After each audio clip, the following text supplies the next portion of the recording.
Assalamualaikum warahmatullahi wabarakatuh. Alhamdulillahi rabbil alamin. Wassalatu wassalamu ala asrafil anbiya'i wal mursalin wa ala alihi wa sahbihi ajma'in. Asyhadu an la ilaha illallah wa asyhadu anna Muhammadar Rasulullah. Amma ba'du. Ma'asyiral muslimin rahimakumullah. Bicara tentang nasyid, kita sebagai manusia secara fitrah tentu kita membutuhkan atau kita menginginkan hiburan. Dengan hiburan, manusia mendapatkan kepuasan, ketenangan, dan kebahagiaan. Namun fenomena yang terjadi saat ini, tidak semua hiburan dapat menghibur. Apa yang telah banyak dikatakan masyarakat modern sebagai hiburan justru menghasilkan dampak yang berlawanan dengan tujuan hiburan yang sebenarnya. Karena itulah masyarakat harus diberikan hiburan sejati. Hiburan yang tidak sebatas menghibur, tetapi hiburan yang dapat menjadi tuntunan. Apa hiburan sejati itu? Hiburan sejati adalah hiburan yang tidak sebatas hiburan, tetapi ia dapat menjadi sebuah tuntunan, yaitu hiburan yang dapat menggembirakan, menenangkan, membahagiakan, dan yang dapat menyentak serta dapat membangkitkan rasa keimanan dan berkesan di hati. Sekarang timbul pertanyaan tentang hukum hiburan ataupun nyanyian menurut seni menurut Islam itu. Apa hukum nyanyian? Begitu orang banyak bertanya. Pertanyaan semacam ini hingga kini masih sering kita dengar. Satu pertanyaan yang saat dijawab beragam mayoritas Islam memberikan jawaban yang kemudian membawa perbedaan dalam menyikapinya. Di antara jawaban-jawaban daripada mayoritas Islam tersebut bisa kita bagi tiga. Yang pertama adalah mereka yang membuka telinga lebar-lebar untuk mendengarkan segala macam nyanyian dan musik,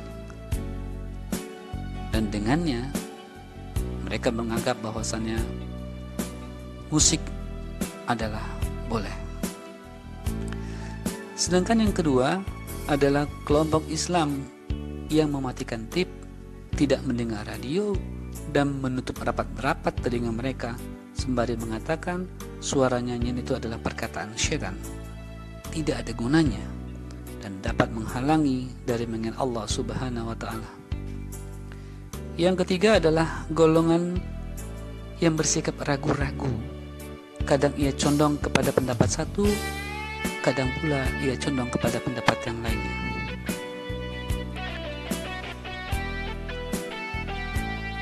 Jemaah sekalian, nyanyian baik disertai dengan musik ataupun tidak telah mengundang perdebatan dan pembicaraan panjang di kalangan para ulama sejak dahulu. Mereka sepakat dalam beberapa masalah, namun masih berselisih pendapat dalam beberapa masalah yang lain. Mereka sepakat atas haramnya nyanyian yang berisi kata-kata kotor, jorok, dan juga nyanyian yang menimbulkan rangsangan birahi. Nah, pada saat ini kita akan membicarakan khusus mengenai nasyid. Nasyid, banyak orang bertanya apa sih nasyid itu? Sebenarnya belum ada aturan main atau batasan khusus untuk mengidentifikasi nasyid. Apakah nasyid harus berirama melo atau berakapela atau wajib dengan musik yang mentak-hentak? Belum ada aturannya. Hanya saja liriknya harus kuat bercerita tentang hubungan manusia dengan Rabb-nya, atau juga hubungan manusia dengan manusia lainnya, dengan lingkungannya, dengan alam semesta.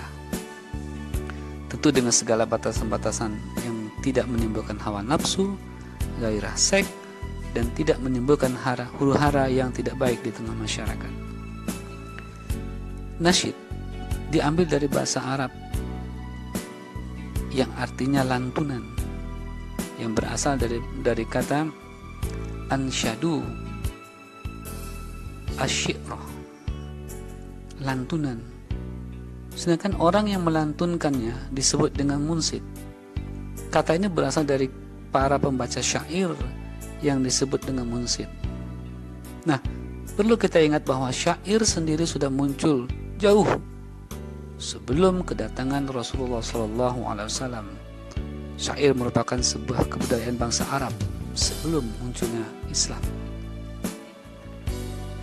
Kemudian syair itu dipadukan dengan ilmu memperindah suara dengan cara memanjangkan atau memendekkan nada. Ilmu itu disebut dengan al-ghina. Nah, berkembangnya ilmu al-ghina ini dengan menyusun tinggi, rendah nada. Saat lantunan atau senandung itu dipadukan dengan syair, maka jadilah ia sebuah nyanyian. Ini yang sekarang kita kenal dengan istilah nasyid.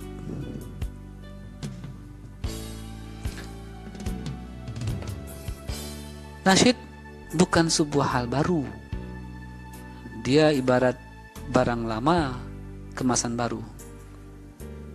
Sejak zaman Rasulullah SAW, nasyid telah ada. Misalnya, ketika Aisyah radhiyallahu anha membawa pengantin wanita ke rumah pengantin laki-laki dari kaum Ansor, Rasulullah SAW bertanya kepada Aisyah, "Wahai Aisyah, tidak adakah hiburan pada mereka? Sebab orang-orang Ansor itu menyukai hiburan." Ini diriwayatkan oleh Bukhari dan Ahmad. Begitu pula puji-pujian kepada Rasulullah SAW yang dilantunkan oleh pemuda-pemuda Ansor ketika menyambut kedatangan Nabi Muhammad SAW, yang hingga saat ini sering kita nyanyikan, yaitu lagu Tola al-Badru. Namun belakangan kita mengenal nasyid sebagai hiburan yang kental dengan akapela, sehingga nasyid sekarang ini seolah-olah sesuatu yang baru.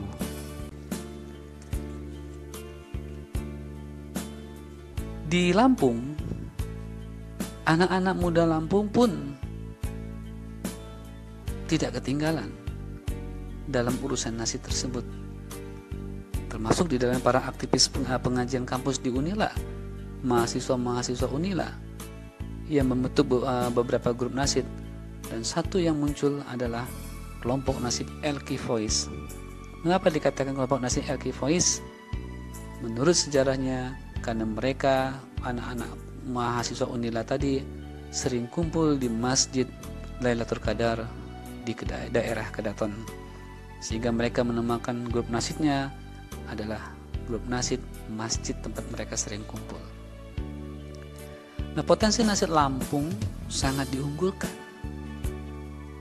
Sejalan dengan perkembangan nasyid di Nusantara, Provinsi Lampung sangat pantas untuk dikatakan sebagai daerah potensi nasyid. Seperti yang tadi saya katakan, keberhasilan grup nasyid Lampung Elki Voice dengan album Landong Hate dapat membawa nama Lampung dalam bala tingkah industri nasyid Nusantara, dan begitu mendapat tempat di hati para penggemar nasyid, khususnya di daerah Lampung.